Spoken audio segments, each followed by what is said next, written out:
Um, Good afternoon. This is Mabel Negrete from Indigenous Peoples Day 2020, and we're welcoming you on this fifth panel. It's called Indigenous Futures Now, and it's not for Columbus. And before we start, we're going to do a land acknowledgement because we're in Lenape. So we recognize and acknowledge that where we at this moment, it stands on the indigenous territory known as Lenape, the traditional homelands of the Lenape, also called the Lene Lenape or Delaware Indians. These are the people who, during the 1680s, negotiated with William Penn to facilitate the founding of the colony of Pennsylvania. Their descendants today include the Delaware tribe of Indians in Oklahoma, Delaware Nation, the Nantico Lene Lenape, Ramapo Lene Lenape, and of New Jersey, and the Munsee Delaware of Ontario. So without further ado, I would like to introduce you to my co-host, which is Bettina. I'm sorry. I'm going to do that again. So I would like to introduce you to Bettina Escauriza. Hey, everybody. My name is Bettina Escauriza. I am from Paraguay. I live here in Philadelphia in Lenape, and I'm going to introduce our panel today. We have an amazing group of people here with us today. So just to give you a sense of the context of what we're thinking about and what we will be discussing. So Indigenous peoples of the Americas, and we really mean the Americas, right? The Northern Territory and the Southern Territory have survived one of the major unspoken holocausts of the last 500 plus years of humanity. And while this issue is insurmountable, in this panel, we will explore the role that Columbus Day, the Doctrine of Discovery, or settler colonial mythology as a whole have to do with our cultural erasure. And in contrast, we want to center ideas of Indigenous futurity as a present act, as something that we already are living at this moment. And we will discuss what is possible based on what we desire for each of our own diverse and collective futures. So our first speaker, our first guest is Curtis Zunigha. He's an enrolled member of the Delaware Tribe of Indians of Oklahoma. He is currently the cultural director for his tribe, an acknowledged expert on Delaware Lenape culture, language, and traditional practices. He has over 30 years of experience in tribal government, community development, cultural preservation, and telecommunications. Mr. Zunigha is the co-founder and co-director of the Lenape Center, a nonprofit organization based in New York City, which promotes the history and culture of the Lenape people, also known as the Delaware Indians, through the arts, humanities, and environmental activism. All right, so the next person that I have the pleasure to introduce is Tai Pelli. Tai Pelli is a Borikén Taino Tekina, a Taino indigenous teacher and historian of the ancestral territory of the Taino peoples of the Caribbean. She is from Puerto Rico. She is the International Relations and Human Rights Officer of the United Confederation of Taino People and co-founder and co-president of the Caribbean Amerindian Development Organization. Tai Pelli is an international human rights, environmental rights, and indigenous peoples' rights advocate at the United Nations and other international fora. She currently serves as the Secretary-Treasurer of the Board of Directors of the International Indian Treaty Council. As a board member of the Taino Kanei Spiritual Circle, and is a regional board member of the NDN Collective, an indigenous-led organization dedicated to building indigenous power. Thank you, Tai Pelli. I would like to introduce you to our next esteemed panelist, Roberto Múkaro Borrero. Has a distinguished and diverse background in policy and program development and human rights advocacy, including in specialization in the rights of indigenous peoples. He retains over 20 years of experience actively engaging the United Nations system in thematic areas such as sustainable development, climate change, the Information Society, and the Organization of American States, among others. He has served on the staff of the International Indian Treaty Council as the American Museum of Natural History, as well as an independent contracting consultant for UNESCO, PBS, and other notable institutions. He's a published writer, an accomplished artist, and musician. Borrero is a member of the Taino tribal nation, an indigenous peoples whose traditional homelands extend through the Greater Antilles to the southern tip of Florida in the US. In 2012, he was traditionally sanctioned as cacique, chief of the Guainia Taino tribal community. He has an educational background in communications and cultural studies. In 2013, Borrero was awarded an honorary doctorate degree, Philosophy and Humanities, from Kyiwa International University, Kampala, Uganda. Thank you for being here.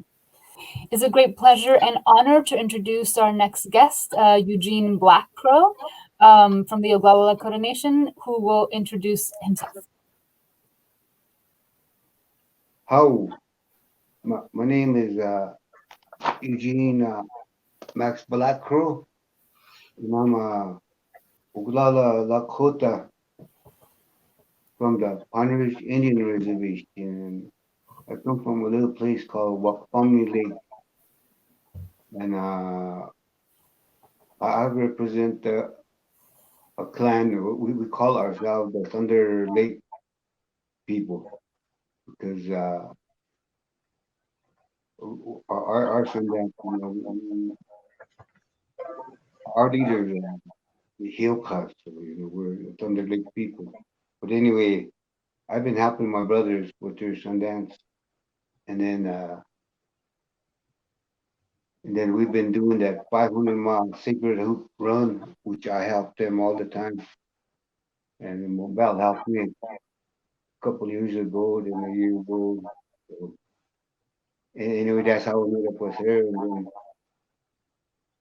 then went to college at Black Hills State University in Spearfish, South Dakota, in the Black Hills, but I never finished my degree. I was going for Bachelor of Science in Indian education and going to be a Lakota language teacher, which I have been doing for ever since I had my kids and grandkids. I pass on the language, just simple words and stuff like that. But I'm trying to keep the language alive too. There's only a few of us left to speak our native language on the reservation here, and we want to keep it going. So anyway, and I've lived on the reservation here for about 60 years, and I was born. My parents were migrant farm workers back in the 50s, and I was born in a campground in Alliance, Nebraska. So that's where my birthplace was. But I grew up on the Pine Ridge Indian Reservation, and I still live here. And I'm honored to sit here amongst all these educated people, and so I like to hear what you got to say today. I'm proud to be sitting here amongst you guys, and that's about the history about me. I'll turn it back over to you guys. Great, thank you so much, Eugene.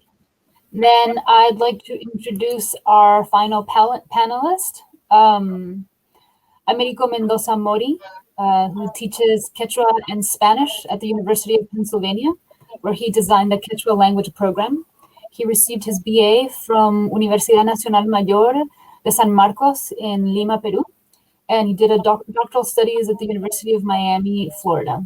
His research on Andean culture, Quechua language, and cultural policies has been featured at major institutions such as the United Nations and the national media. Professor Mendoza Mori has collaborated actively with academic and community-based organizations in Peru, Bolivia, and the United States. All right. Welcome, everybody. It's so wonderful to have such distinguished guests here with us today. And we will begin our conversation with Curtis Zuniga, but not today. Not for the recording. Exactly. For the recording, we will begin. We will not begin. So, my question for Américo. Okay. All right, Américo. So the question that that we have for you, with everything that we've talked about in mind, and with the ideas that frame the panel, Mabel and I were wondering if you could tell us why you feel that it is important to teach Quechua. What inspired you to do it? What inspired you to teach Quechua to people who, you know, especially to people whose that's not their ancestral language, right? And what does a decolonial future look like in relation to the notion of reclaiming land and history as living parts of a tradition? You've got 5 minutes for that. Ayinyachu, hello everyone. The educational system has a colonial legacy. We know, we're aware of boarding schools, other ways, eugenics, and many other practices that shaped our coloniality, and the notion that indigenous peoples and cultures don't have the same value and respect than other cultures and peoples. So using that platform to bring other conversations, to reshape, to bring awareness is very important. It sends a message. It sends a message not just to new people who are not aware of the language and might know for the very first time about the language because it's taught at schools or universities, but also to the speakers, because for so long they have been told that their languages and therefore their cultures are worthless. Specifically speaking about Quechua, this is the most spoken indigenous language of the Americas. And many people don't know about Quechua. They might know about other languages, maybe like Danish or Swedish, which both European languages have a similar amount of speakers than Quechua. And just by thinking about that, then it's not just about the amount of speakers, but about the value of the speakers of that language. Therefore, teaching the language or facilitating spaces for that is an opportunity to let other people know about the value of the culture and how integral these cultures are to their own societies. Having these conversations, not only in academia, not only in schools, although the school system is so important as well, is that it will help us to understand native identities as core aspects of our society. And also it becomes an opportunity to recognize the knowledge that comes with the language. And ultimately, by doing that, recognize the rights that indigenous language speakers deserve. In many places across the Americas, including the United States, many native communities are left behind. Now, during the time of COVID, many communities in the United States, the Navajo Nation, for example, has struggled a lot with the pandemic. And that tells us that when something happens in native spaces, we probably don't pay much attention because those narratives and those discourses were out of the official curricula. We need to work with the communities. That's what I found inspiring, and not just study them as objects, as sometimes in academia that happen. Working with them, learning with them, incorporating the knowledge of the different indigenous languages and cultures into the curricula facilitates an opportunity for everyone to have a more diverse approach to society. We always, in our professional training, we're focused on being global, on being aware of the new updates from across the world, and that's okay. But sometimes we miss the intercultural perspectives on be ourselves perspective. Sometimes we like the word intercultural, but how much interculturality are we bringing into our own perspectives? And that includes acknowledging our blind points that, of course, we will always have, but incorporating indigenous perspectives through the language is key. Today, nowadays, when we talk about climate change, for example, or the protection of territories, it's so important that indigenous people have a seat on the table where those global conversations are happening. And when that happens, we can also acknowledge all the traditional practices of taking care of the land. For example, in Quechua, we have the word Pachamama, which translates into Mother Earth. This notion of understanding the earth not as a place where we might get resources, but a place where we belong to, is not just a story as somebody might frame it, but is knowledge, is the reflect of years of practice, and teaching that, discussing that, celebrating that, and raising aware of those issues is necessary for the present and the future of indigenous communities, but also for all of humanity. Thank you. All right, Curtis. So we're back with you, and you're opening up the panel for us today. So these are the questions that I have for you, and I know it's a lot, but I'm trying to create a sort of world that we're thinking in together.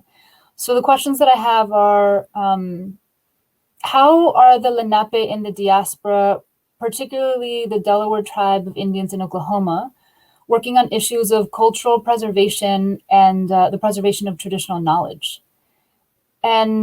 Or what does returning to Lenapehoking look like to you?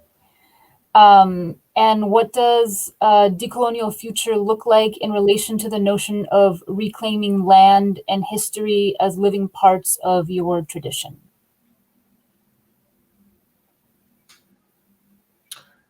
He kulamasia mahashna mohamo, duluensi alushi oquis. Sakima ok Lenapeok. Nulalindum Ukanau Lenapehoking. Thank you for the introduction. I offered a brief greeting in the Unami dialect of the Lenape language. I would also like to say that I am honored to join this group and to be a part of this discussion in talking about the Lenape people. In response to the question about the Lenape in diaspora, meaning the forced migration of the Lenape from the homeland, and again acknowledging that Lenapehoking, if one were to look at a map, would include a geographic area that starts at approximately the foothills of the Catskill Mountains up the Hudson River in New York. If you start about there and then start coming downriver toward New York City, and continue on, including all of what's now the state of New Jersey, eastern Pennsylvania, including, of course, now Philadelphia, and all the way down to approximately the northern part of the state of Delaware, near about Wilmington. So all of that area was Lenapehoking, and it was made up of different villages, that in its entirety made up the land of the Lenape and Eastern Woodlands Algonquin speaking people, known for their religion and their ancient cultural practices. Now, in the midst of all of that geographic area, there were primarily two dialects of the Lenape language. More to the north in the New York area, the dialect known as Muncie was spoken. And then down in the Philadelphia area, it was more the people downriver, the Unami people. But collectively, the Lenape language, primarily spoken in those two dialects, represented the cultural identity of the Lenape people. Now, as was mentioned, as far as the history of Lenape Hoking, which was acknowledged at the beginning of this presentation, so many of our people, after entering into treaties and other agreements for trade, commerce, and shared occupancy of lands, those treaties were broken. Those treaties were ignored, and the native people, the Lenape, were moved out of their homelands forcibly at times. And they were victims of even genocide, forced migration, and over a period of time, erasure from history. And in moving westward, I'll speak on behalf of my band of Delaware, because as was mentioned in the land acknowledgement, that forced migration to run the Lenape out of their homeland had various bands ending up in as far away as southern Ontario in Canada. There are two bands in Oklahoma. There's the Stockbridge Muncie band of Mohican Indians on a small reservation in Wisconsin. And there's even a small Delaware Muncie community in Six Nations up in the Haudenosaunee or Iroquois country. So we got spread out all over the place. For our people, I am representing the Delaware tribe of Indians. And if you were to follow the documented treaty history of the Lenape, we're considered the main band of Lenape. We ended up in the Indian Territory, which became the state of Oklahoma. We came down to the Indian Territory in 1867. The state of Oklahoma was created in 1907. And all of this forced assimilation and efforts at genocide also included assimilation and getting rid of culture and language, because the non-Indians saw that as the tie that bound our people and kept us together no matter what. In the early 20th century, our Lenape people were forced into government-run boarding schools where language and culture were forbidden. And separating a generation of children from their parents to make sure that the continuity of language and culture was broken. Our religious ceremonies and many of our activities were either forbidden or fell out of practice due to forced assimilation. However, the core element of culture is language. And we had, until recently, people who vowed to keep their language no matter what, even if they were punished in Indian boarding school for language, speaking their language. And people held on to the language as that, again, the tie that binds us to our ancestors. and being able to pray in the Lenape language tied us to the Creator and our ancestors and helped keep us alive. Today, we are going through a cultural renaissance, and we have been really for the last 25 to 30 years. We were able to find static preservation of our language and our culture done by historians, scholars, and others who were part of capturing what remained of the Lenape and their history and their culture and their language, and statically preserving it and, putting it up on a shelf at a museum or in a book or in a recording. However, we were inspired by elders, and I was inspired at the time by elders who had held on to the language. There were a few fluent speakers and full-bloods left, and they saw it as their cultural obligation to the ancestors to pass that down. And so we took a lot of the knowledge off the shelves, out of the books, and listened to the recordings.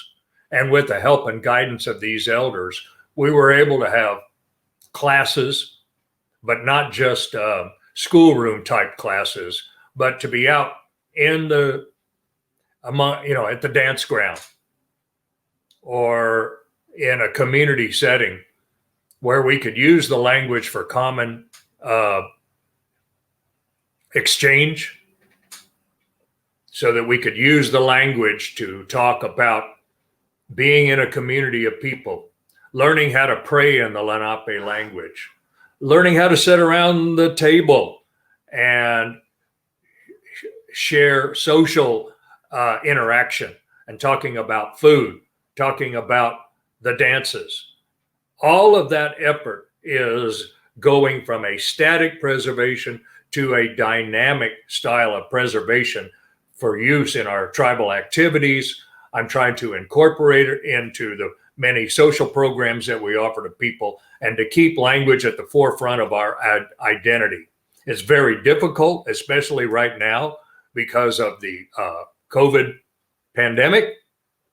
But I think we're all discovering that we have this thing now on the internet where we can talk to each other. And I think that form of communicating is on the rise, and it may be a way where we can work with our people, our younger people particularly, that enjoy using this format to communicate, since they can't come together as a group.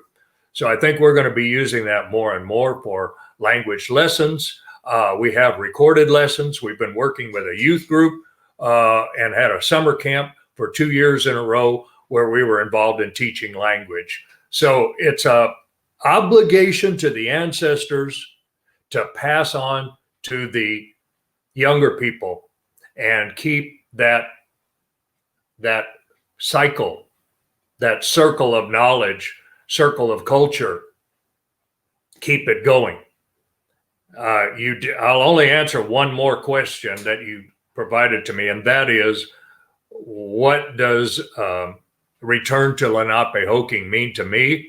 I do travel frequently, or have been before the pandemic hit, back to New York, back to New Jersey, back to Pennsylvania. And for me, it is a homecoming. It's a homecoming that's deep in my heart, deep in my spirit, because I can connect with the land and the waters and the spirit of the ancestors, and go to those places and bring my medicines and talk to the spirit of the ancestors, talk to the spirit of the waters, the mountains, and the land, and connect. And that gives me a stronger Lenape identity and strengthens my resolve to take the power of that spirit back to my tribal members in Oklahoma. However, part of coming back to the homeland is to let those that remain there, and everyone that is there, that the Lenape did not voluntarily cede Lenape to the colonizers. It was taken away. In many respects, it's viewed as stolen land. Now, my return to Lenape not only gives me a strong spiritual connection, but I also want it to be a part of reclaiming our identity and our presence in Lenape and it's a homecoming, and we want to be a part of the community that remains in Lenape. That's what the return is for me, to come back and reconnect with the spirit of the ancestors and to take our rightful place among those who reside in Lenape. Thank you, Wanishi. So we want to continue this conversation with our other guests. So we have Cacique Múkaro and Tai Pelli. These are the questions that I have for you.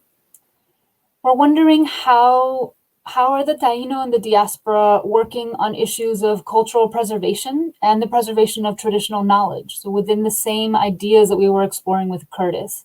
And also, what does returning to the homeland look like? And what does a decolonial future look like in relation to the notion, once again, of reclaiming land, language, and history as parts of a living tradition?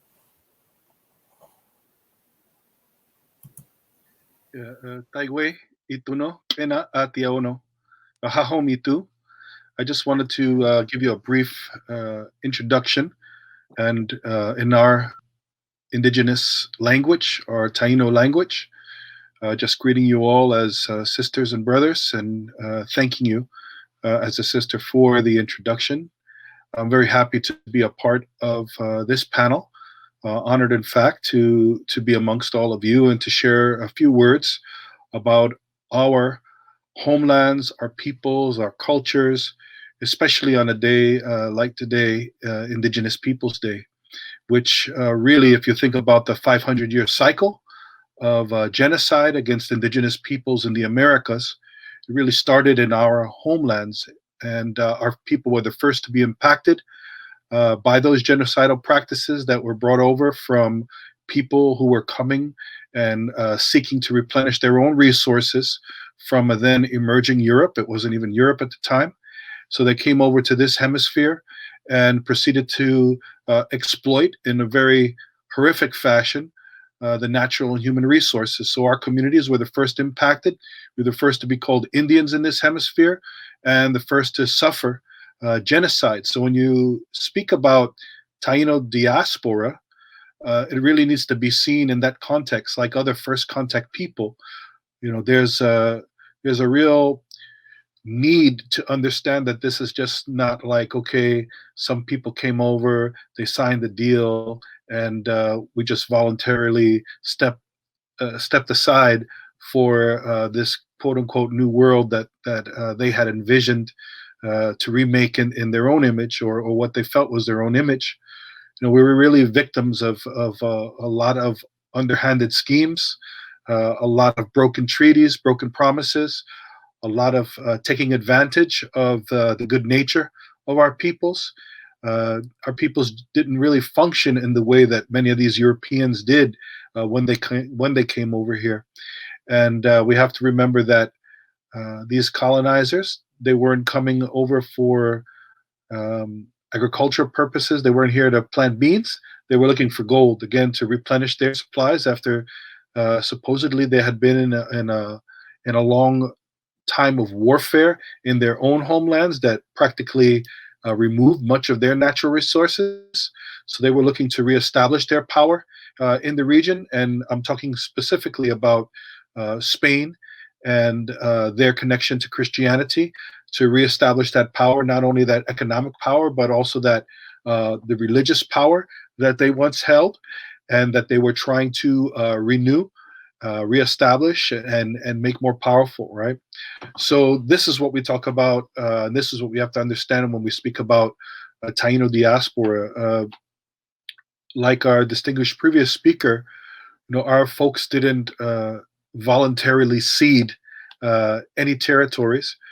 We thought we had entered into treaties like dignified peoples, and over the years, with those broken treaties, many of our people were either removed or had to leave their homelands because there was really no other way to survive. So what it means as far as Taino people in diaspora, I think that the first thing is that we try as Taino people not to think of ourselves as diasporic, but all connected to our homeland, and so that what we do here, if we're outside of our island homelands, really reflects on our people back home. So a lot of our work, I think, at least with the work that we do through the United Confederation of Taino People, tries to always keep that in mind. In other words, try to be respectful, try to make sure that we continue to communicate with those who have remained, because many of our people, of course, remain in the islands. It's sort of part of the mythology that was created around Columbus, that when they came in, they had wiped us all out, or they shipped us out to other places. Yeah, many of our people have left the homelands, but we still have communities and peoples who reside in the homelands today. And this is their ancestral territory. This is my ancestral territory. This is our people's ancestral territory. And that ancestral territory, I think it's also important to note, is that we had a territory that expanded from the larger Caribbean islands, as you mentioned in the beginning, the Greater Antilles area mainly, some communities below that, but that stretched out all through those islands into the southern tip of Florida. So but that's documented, by the way. People can research that and understand that. But why I say that is because when we talk about America and now when there's so much heated talk around immigration, as Indigenous peoples, we have to, at least as Taino peoples, we have to understand and affirm that our peoples have always been here. We're not immigrants on this land that some of our relatives call Turtle Island. And this is also part of our extensive homelands. Although my own family background, my lineage comes from the island of Borikén, which people know today as Puerto Rico. As a Taino, we know that our people traveled from island to island. There was many treaties set up between those communities. We had a common language, although there were many dialects. And so there was a lot of interchange from community to community inter-island, and then from island to island, right? So that's where I'd like to begin, but I'd like to also just acknowledge and thank my sister, Tai Pelli, for recognizing my role in the community, and I'd like to ask her to come into the conversation. Okay. Thank you, Hahom. And Taigüey relatives on Indigenous Peoples Day, it is an immense pleasure, and I acknowledge the Lenape land, and I also thank the committee for the Philadelphia Indigenous Peoples team for having invited us and make us part of this conversation. Thank you, Múkaro.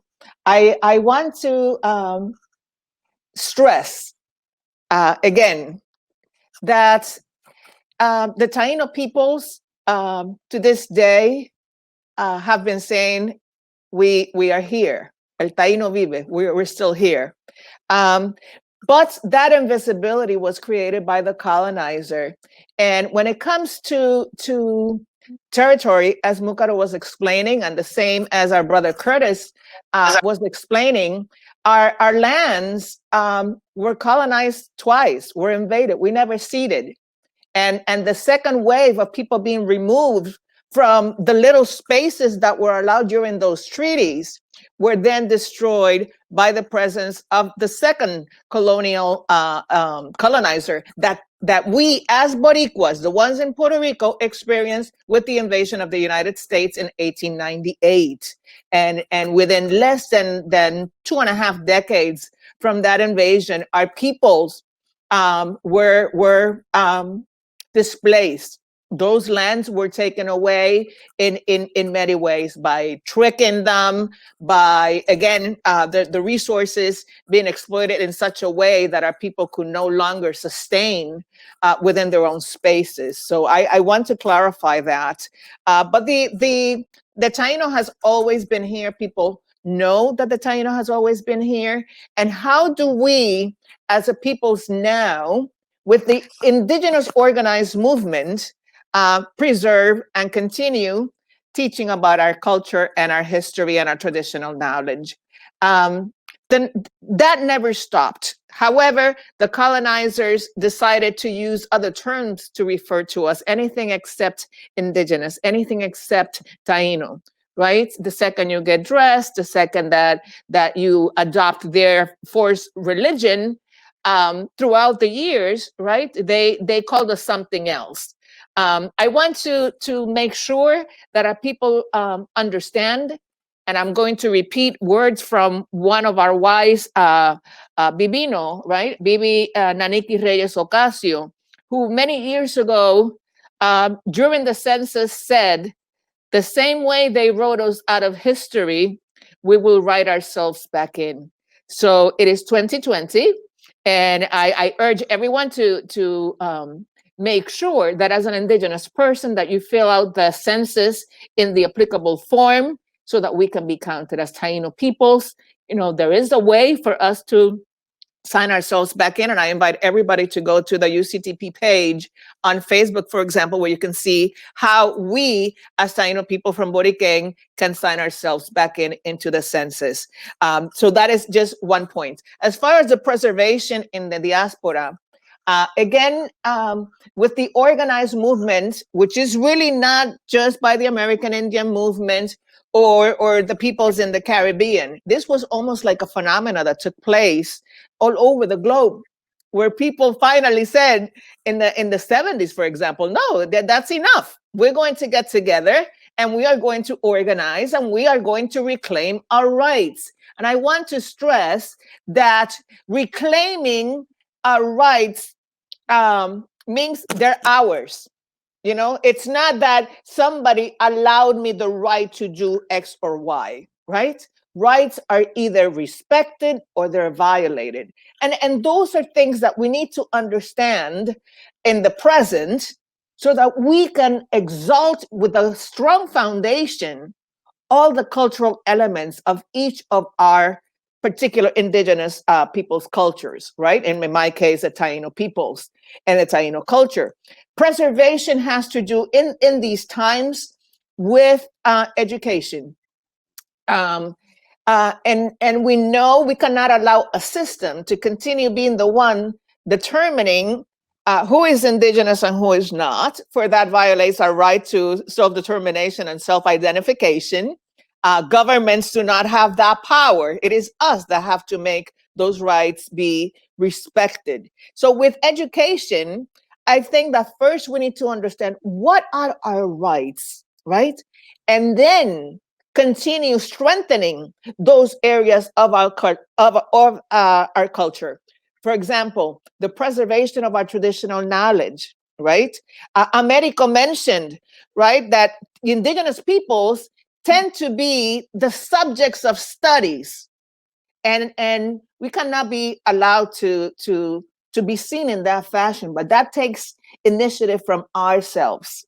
You know, I think that academia is really important, but traditional knowledge holders, okay, and the knowledge of indigenous peoples is at par. It is not below. You know, we're not subjects of your studies. We are stakeholders. We need to know we can work together. And as I've mentioned before, you know, utilizing that traditional knowledge and the modern knowledge, we can combat a lot of the issues that are impacting our society, you know, such as climate change and the environmental violence that we are experiencing. So I think that regardless of where we are, we need to start with that education. And I'm very proud to say that many of our Taino peoples from different islands have taken on the projects. Múkaro himself has led a project of investigation, research, comparative studies to revitalize our language. And as he mentioned, the Taíno was the lingua franca of the Caribbean. And although we have many other languages and dialects, like Eyeri, and you know, there's always like a difference from island to island, or within the island. You know, the ones from the west speak a little bit different from the ones on the east, and so forth. So we have taken on the initiative to revitalize our language, to present people, like our brother said, we have the right to be able to pray in our own language. So it is something that is being the initiatives is really focused on languages. People are thirsty for that. Our people are returning back to the traditional knowledge in agriculture, for example, traditional medicines. It's not that a traditional knowledge holder in medicine is going to be telling you to take 3 Tylenols, you know, and come in the morning. It is using our own medicines, and we have the right to those medicines. We have the right to use our own medicines. We have the rights for our children to learn in their own native languages, right? And it is up to us and our initiatives to be able to bring that information forward. To me, the dialogue between the intergenerational dialogue between the elders and the young is of the essence. The young have the knowledge of all this technology, as our brother Curtis was mentioning. They have the knowledge. They can communicate that traditional knowledge. They can exchange it, rather, right? And the youth, who are the ones that are going to be facing the future and be the ones teaching, will have the mechanisms to have preserved that and then continue fostering that type education. I think that as Indigenous peoples, regardless of where we are, that's Taino people, to this day, we have people that refer to us in a dehumanizing way, demonization of our spiritual beliefs. And my message to each and every one of the people that I teach as a Tekina of our culture is that we are no longer in a position of being apologetic for who we are. We do not define ourselves by what somebody else wants to think we are or we are not.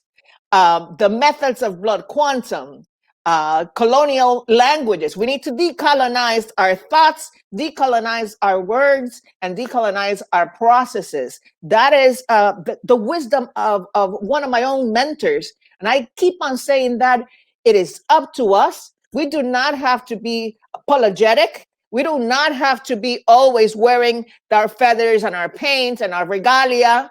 We are Indigenous peoples of the 21st century.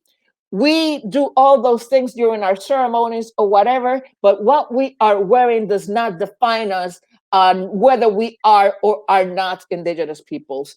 I think that the strength that we model to our young and to our own peoples and to those that still want to keep us down, keep us under the lid. Do not let these Indians come out because they're going to have some financial interest. And then all of a sudden you get the financial concerns and everybody gets thrown aback. Oh my God, the Indians are coming.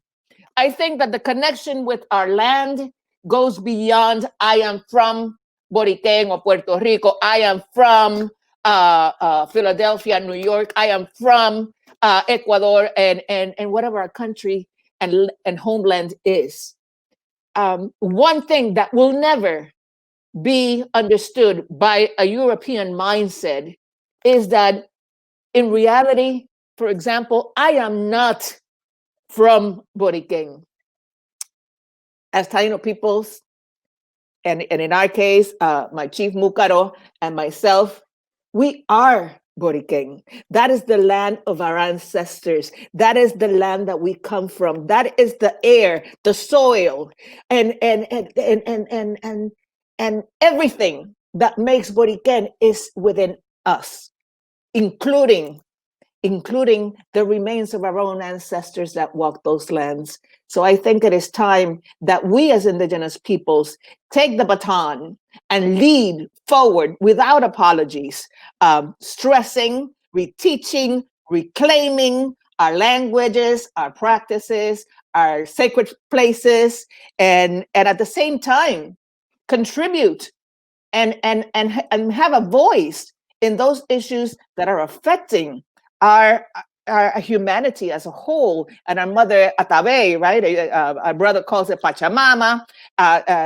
We need to protect Mother Earth, and we have a responsibility as Indigenous peoples to engage in those things that are harming and damaging our mother lands and anything that has to do with our environment and all forms of life.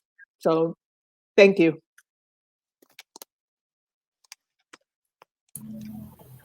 Thank you so much to both of you. That was wonderful.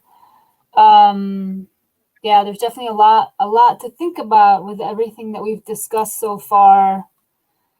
We have one final panelist who's going to talk to us now, and I'm very excited to reintroduce Eugene Blackrow.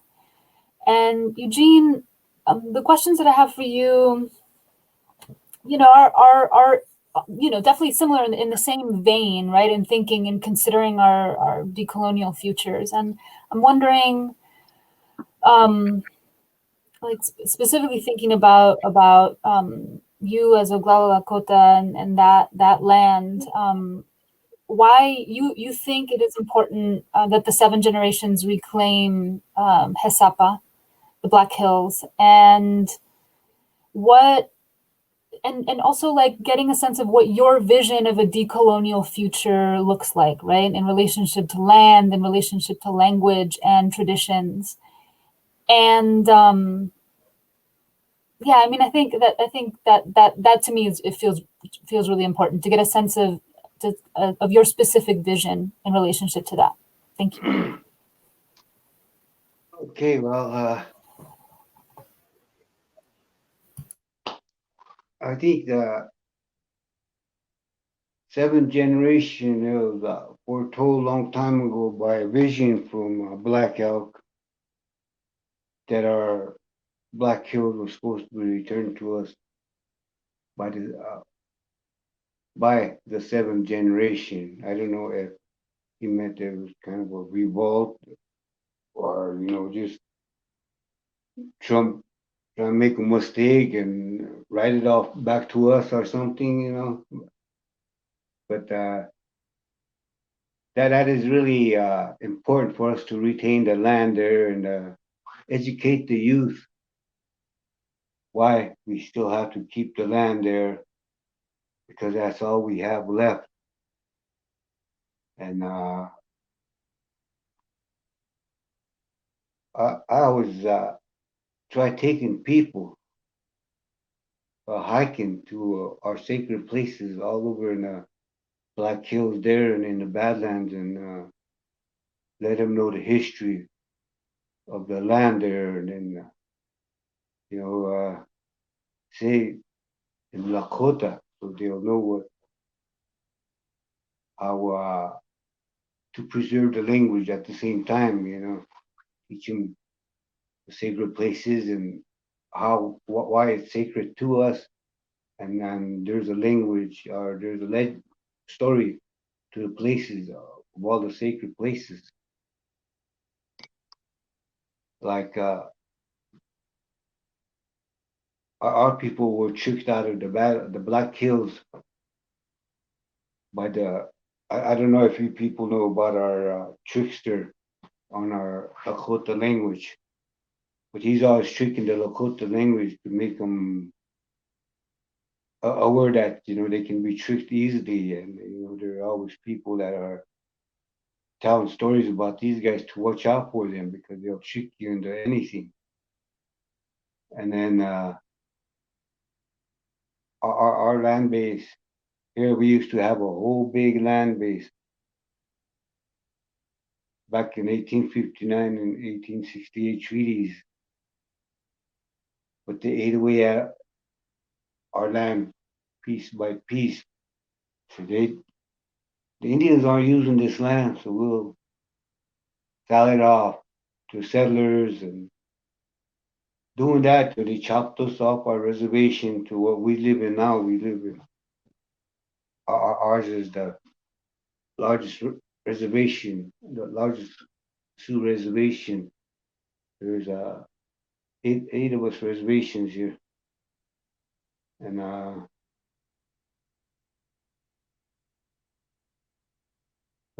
seven reservations. That's why they call us the seven council fires. And we also have three different dialects. There's Lakotas, Dakotas, and the Nakotas. And everything is kind of like one of you guys, I heard one of you guys saying that you had different dialects in every island. And we had different dialects too on our tribe. And everybody keeping their language, they're preserving their language. And I myself, I grew up speaking Lakota all the way till I went to the boarding school, and then we got forced to speak English. And, well, I knew where the bathroom was, and I didn't know how to say I need to go bathroom in English language, so I didn't know how to say it, and I needed to go bathroom, so I got up to go, and they made me sit back down. So I sat down and really needed to go, so when the teacher turned her back, I went out the door and she caught me and grabbed me by the ear, sat me down, and I peed my pants. So she hit me again. I didn't know why they wouldn't let me go bathroom, and they hit me when I peed my pants. Right there, I got embarrassed. I was more embarrassed than angry. I decided to learn the language, English language, as fast as I could, and then I taught my siblings when I come back from boarding school. All my younger siblings, I taught them English words, taught them to get ready to speak English when they got into school so they won't get embarrassed. So we started teaching our younger siblings how to speak English before they get into school. And that's how we was losing our language. And now a lot of people my age, we knew how we was losing our language because of the boarding school, and how we was enabling our siblings to speak English before they went to school. So now we're trying to reverse it to when they were born, start teaching them little Lakota languages, how to put your shoes on, hampa kichun, how to put your pants on, just everyday things. Every morning you say it, repeat. So they know what to do now, hampa kichun, or where you going, or go play outside. You see that in Lakota to them, so now they're all picking it up. So, that's really good. I kind of feel good because that's coming back that way, and all those hikes that we do, we're teaching the kids that this was all our land. They're stolen. This is your land, the Badlands, the Black Hills, and further into Little Bighorn, further west, all Lakota land. And we teach the younger kids. Like in the next couple of weeks, we're taking them to Cody, Wyoming, to that big medicine wheel up there, and we'll teach them some history about that. We got a good little hiking club going together here, and in turn we ask each other what they know, the history about that place we went to, and people chip in what they heard about it, little history about it. we all there that are growing up, we learn from each other, and then we pass that along to other people that, we take hiking there. So.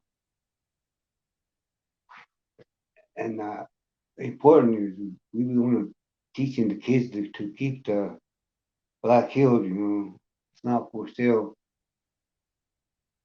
It never was for sale. We almost lost it back in the 70s, but the elders preserved it again.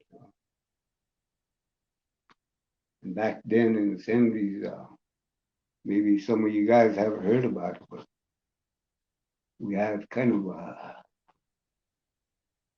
civil war on the reservation. Him and Goon days.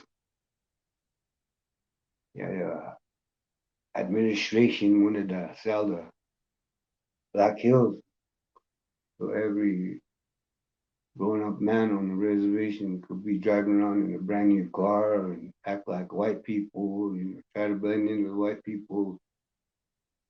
But the traditionalists didn't want that. They wanted to save the land. And then the traditionalists won. They got these other administration out of there. And now we're still trying to. There's a lot of people talking of selling it again because that money went up, all that interest money went up. But nowadays, the generation, the younger people, I think they know now that the land is more important than the money. And our elders were always telling us about that. Told us about the battles, all the fight we had, fought with the government to save the land, to try to keep it in our hands. And the Supreme Court upheld our treaty back in 1968. They said that land was still ours, so but we're still battling with the local government here in South Dakota. There's a lot of people here that they don't like the Indians, especially the border town people around here, and we have a hard time with them all. But even in Rapid City, they don't really help the homeless people up there, but that's our land up there. That's where Crazy Horse was born there. He was born along the banks of that. When they lose on Rapid Creek. So that's all our land. And there's a place called there, Susan, it's an Indian hospital. That used to be an old boarding school. The whole land around there was all Indian land. When they stopped that boarding school and turned it into a hospital, all the land around there that was supposed to be given back to the Indians went to some local church, and they split it among all themselves and built houses and churches and even a school on that land. So there's a dispute about that land too. So yeah, it's important to educate the people of how the government swindled us off our land, all that gold they took out of the land, all that timber they took out of Black Hills. And they're still doing it to this day, and they don't give none of that money to the Indians. They split it amongst all those big Republican corporations that are doing that. Taking that resources out of that land and not giving nothing to the Indians and then calling it the poorest Indians on the face of the earth here, which ain't right.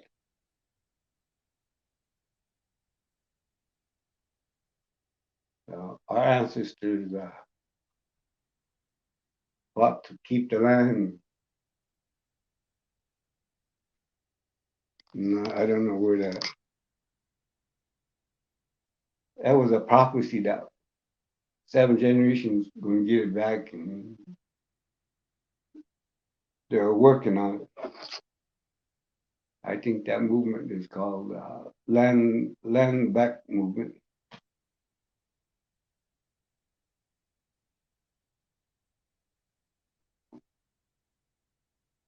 Just back in July 3rd, July 4th, a lot of natives went up to Mount Rushmore to protest against Donald Trump being there. We do not want a crook and a liar in our Badlands or in our Black Hills. And they don't want that monument. All of us natives don't like that Mount Rushmore. They stole our land and they carved faces on there. Even Trump wanted his face carved on it, but we ain't gonna have that. We ain't gonna put up with Donald Trump's face on it. Then we gotta do something about all the statues in downtown Rapid City. They have all the statues of presidents in every block, every corner of the Rapid City downtown there. And they even have those racist presidents down there. And back east, the BLM movement, all you guys back east, you have to take down the racist statues. And that's what we need to start doing in downtown Rapid City. Take down all the racist statues, and then we don't have no statue of Christopher Columbus down there because back in 1989 or 98, 1998,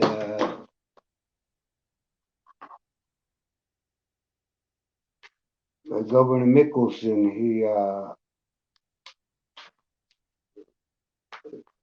signed a bill to get rid of Columbus Day, and then instead I replaced it with Native American Day because Columbus, he really didn't discover America, I guess, because he discovered the islands down there, southwest or southeast of the United States. But back in '89, the South Dakota legislature unanimously passed a proposal by Governor Mickelson, and back in 1990, it was the proclamation year of reconciliation between the Native Americans and the white people. And they got together and they wanted to change Columbus Day to Native American Day, and at the same time, they wanted to make Martin Luther King's birthday state and national holiday. And I guess that passed. So now we don't have Columbus Day on the reservation or the state of South Dakota here. It's all Native American Day. And that's why they celebrated every year. They have a powwow in Rapid City every year because of that now. But now, this year, I guess too much COVID-19 disease going around here. And our reservation here is getting to be a hot spot too, So I haven't went anywhere for a long time, anywhere far. I was supposed to go see Bell in Philadelphia, and I canceled that one because of the COVID.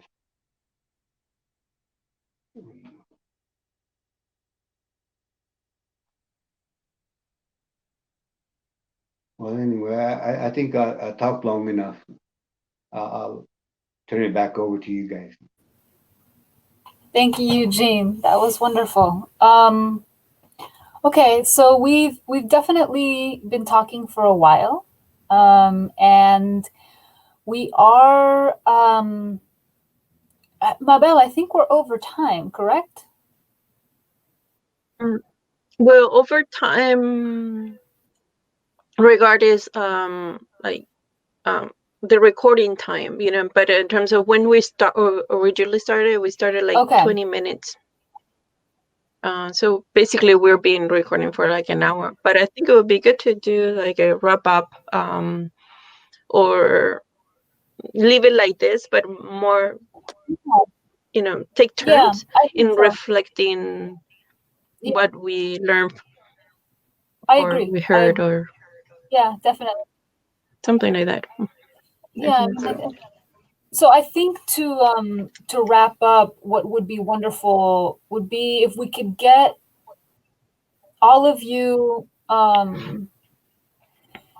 maybe there was something that somebody else said that resonated with you and that you want to speak to some more. And I know that it's difficult and under these circumstances to have a dialogue, especially when we have so many guests present, and I do want to point out that Américo had to step out, so we're missing his voice at this point in time. But there was a lot. We talked about a lot. We heard a lot, and I think for me it was extremely inspiring, and I have a lot to think about. And I feel like there are so many questions, which I think is wonderful, right? Because the questions are this horizon, and that's beautiful. And so if you take the time right now to just collect your thoughts, and maybe something was said by somebody else that you want to respond to, and then we could wrap up this conversation, and that would be really wonderful. And I invite you to volunteer. I'm not going to call on you. Just go for it.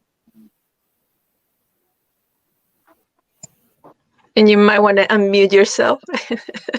Well, I will begin in saying that just to condense, we can see that regardless of what background we have as Indigenous peoples, we have some common denominators that are really important. And I think that each nation, each Indigenous peoples are doing what they can when it comes to the preservation of our traditional knowledge, our languages, our cultures. But we also have to note, as our brother, our Lakota brother, our Oglala, just mentioned, we also have issues that are impacting us in the today. I was part of the Indigenous Peoples Political Summit last year, which was an Indigenous initiative to really call out on the Indigenous vote.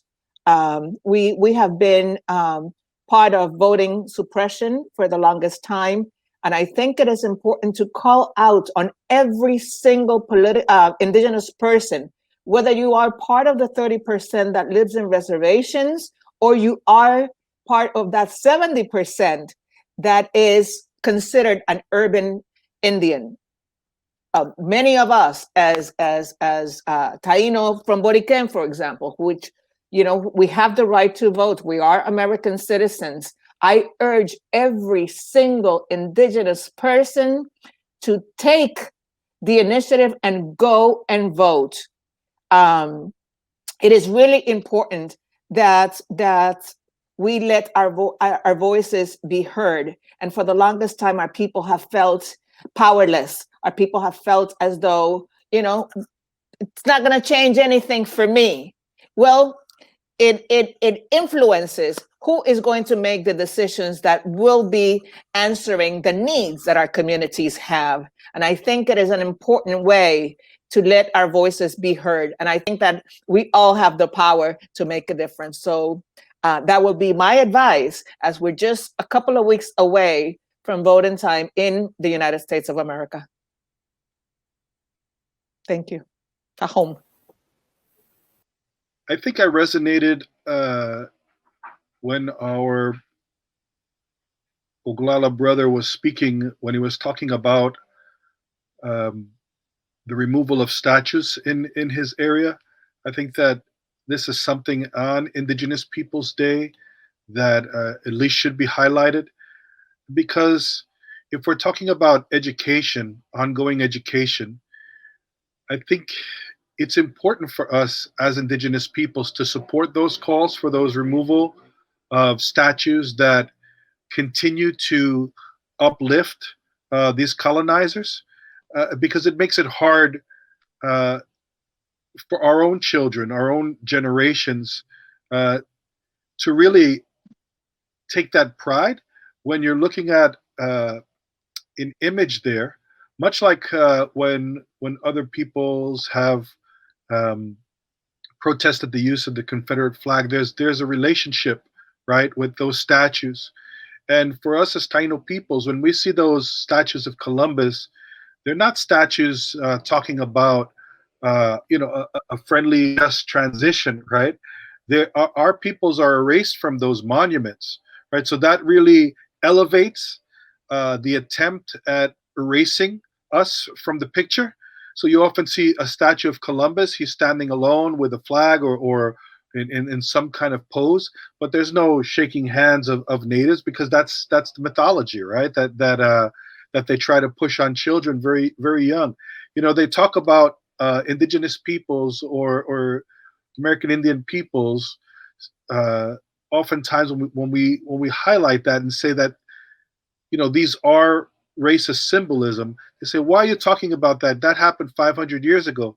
But if it happened 500 years ago, then why do we need the statue of Columbus? Didn't he happen 500 years ago as well? We have to really think about that. For us, that statue represents the mythology of a just transition to what we have today in the U.S. and throughout the Americas. And this idea that after the arrival of their quote unquote civilization, their religion taking us out of our heathen or pagan lifestyles, that they saved our souls, and they made use of lands that were not being made use of. This was terra nullius. All of these things are represented in that statue of that one white person standing on a pedestal. And that needs to come down. That really needs to come down if we want to talk about equity, if we want to start really infusing that knowledge, right? That equalized world that we want to see, or that we strive to attain, where everybody's human rights are respected, and not just one segment of a population's rights are quote unquote respected, because our rights are violated by those monuments. So I think it's important that we link and we understand that those monuments are not symbols of a heroic explorer that went out into the unknown. That's a mythology. It's really those monuments are really symbols of genocide, religious intolerance, xenophobia, and all the other ills that were brought over during that time period. It's really a monument to white supremacy. And I think that once we understand that as all peoples, we could really move on to the next levels. But my future without those monuments is really one of self-determination for our peoples, true self-determinations and respect. Thank you. Hahom.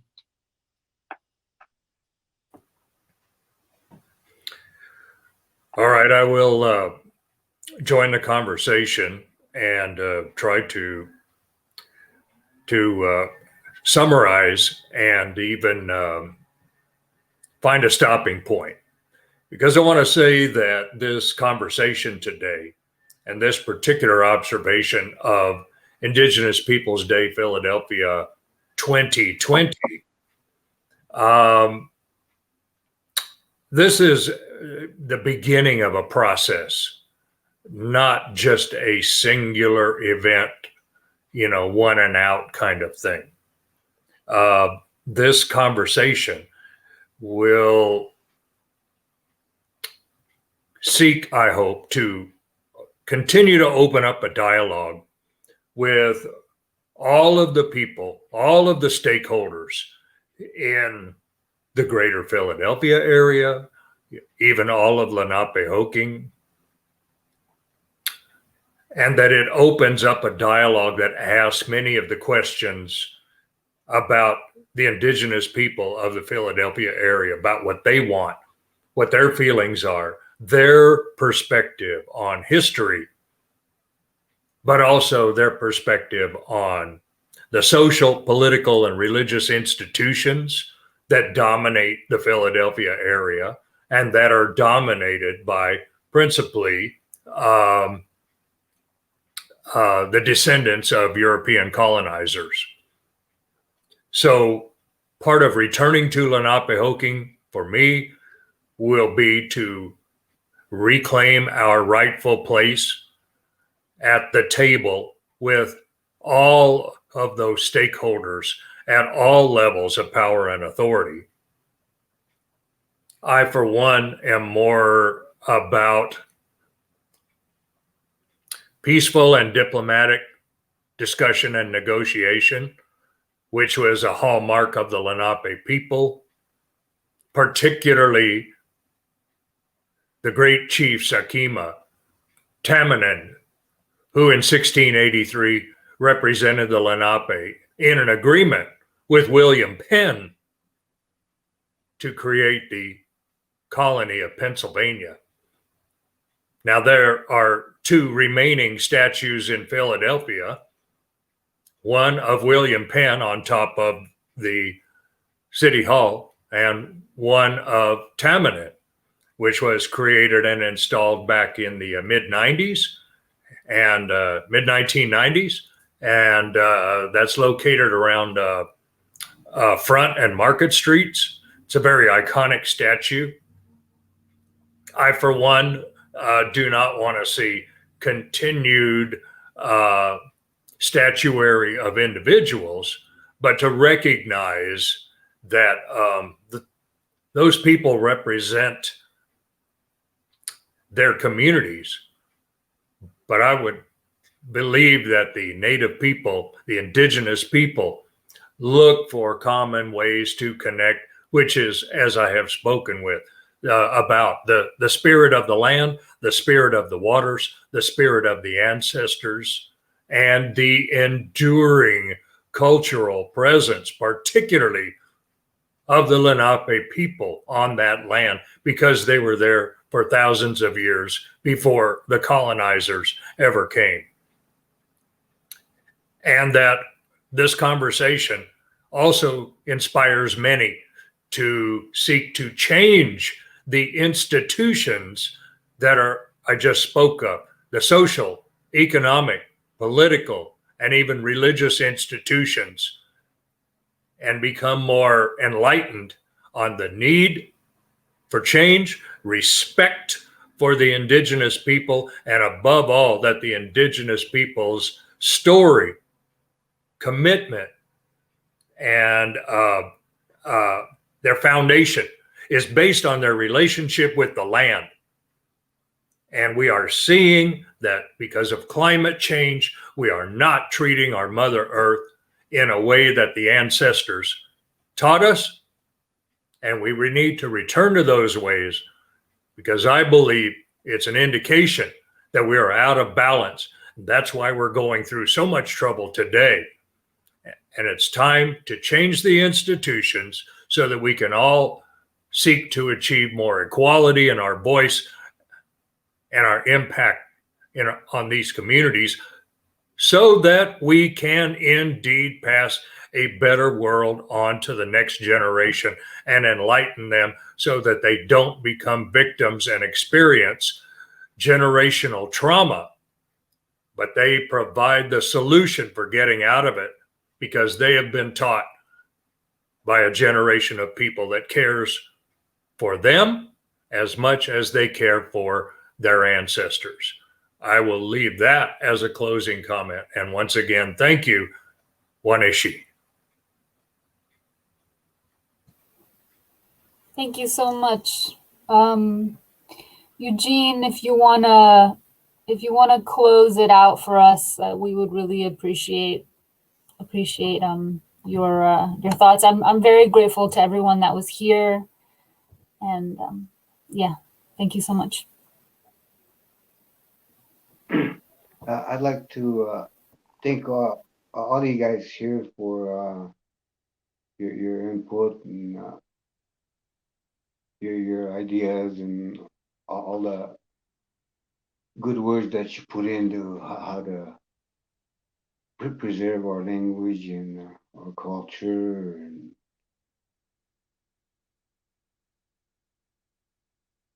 and then we have a lot of things in common here about the government screwing us all over, promise this, promising that with the treaty, and then they're breaking all the treaties.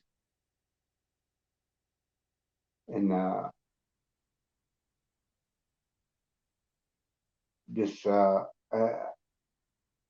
preserving the language is really important here for us Lakotas here because it's written into our treaty too that you have to in order to negotiate with the government with our treaty, our members have to be Lakota language speakers,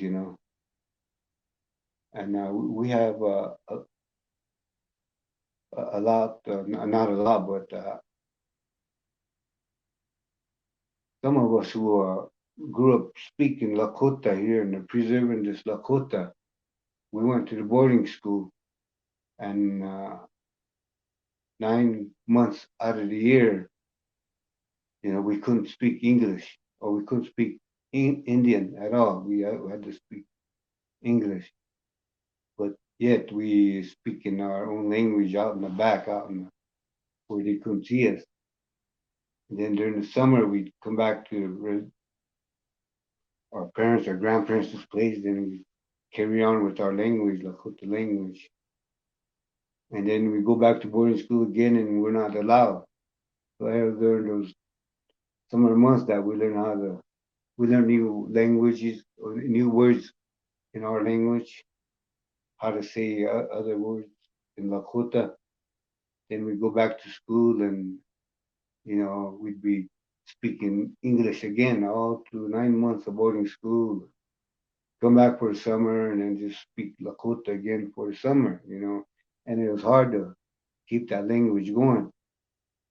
And then we had other cousins who did that didn't go to boarding school, that stayed home year round. They spoke really good. So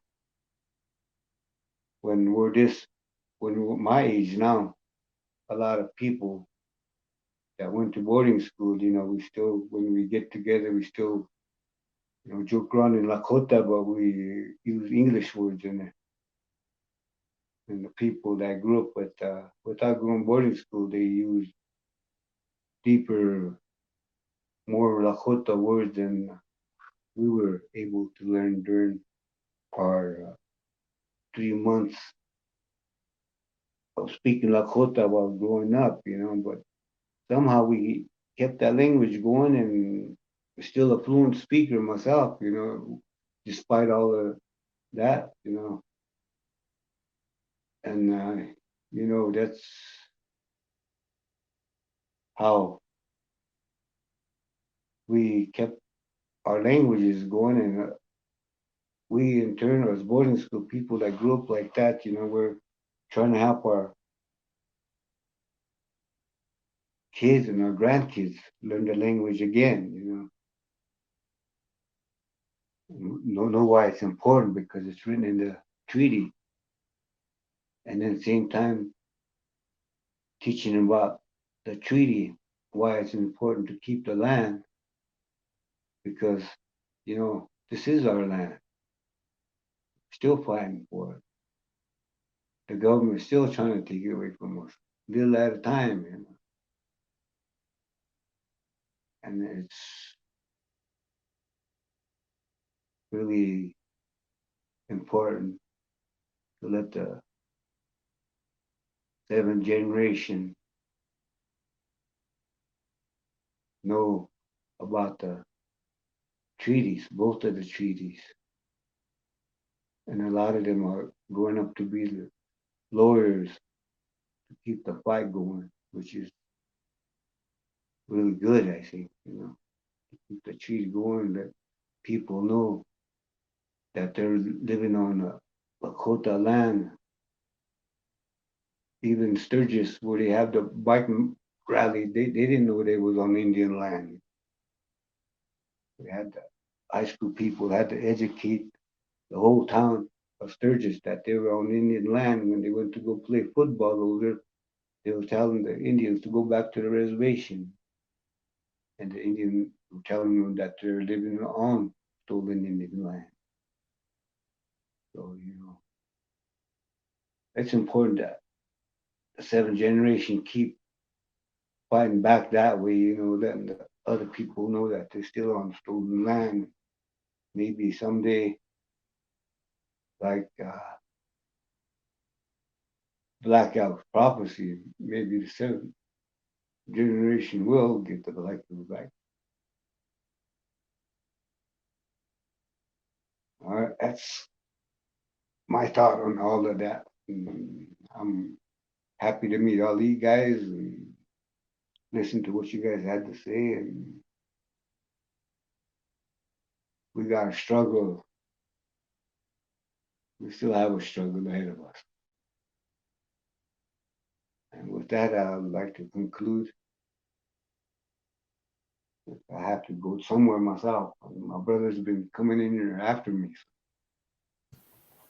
Thank you so much, everybody. That was really wonderful. There's a lot to think about, and I'm very grateful for it. And I'm sure that everybody who will listen to this panel will be grateful as well. Bettina, I think I want to give a little few words as part of like our closing of this, and then also introducing the next section. First, I want to thank everybody who attended this panel. Is actually going to be the last of the series for Indigenous Peoples Day. And it also, what transpired in this session, and like Zunigha, Curtis Zunigha mentioned, and each one of you, for one, it's like a real struggle. But on the other end, what inspires me also, what Eugene says, is like, the seventh generation is actually include all of us in many different ways, and it seems like little by little we're taking back the narrative, and that narrative is what we're trying to inspire, not only within the Indigenous Native American community, because also, as probably the viewers might have heard from this one and also the other panels, is that we are also in the process of decolonization, and what that looks like is also it's uncertain. We have to reinvent it. We have to create that in the process. There's nobody wrote how we have to walk in this road. So based on that, once again I want to say thank you, everybody. This is a wonderful panel, amazing discussions, a lot of points that needs to be brought back to what, in order for example, Philadelphia.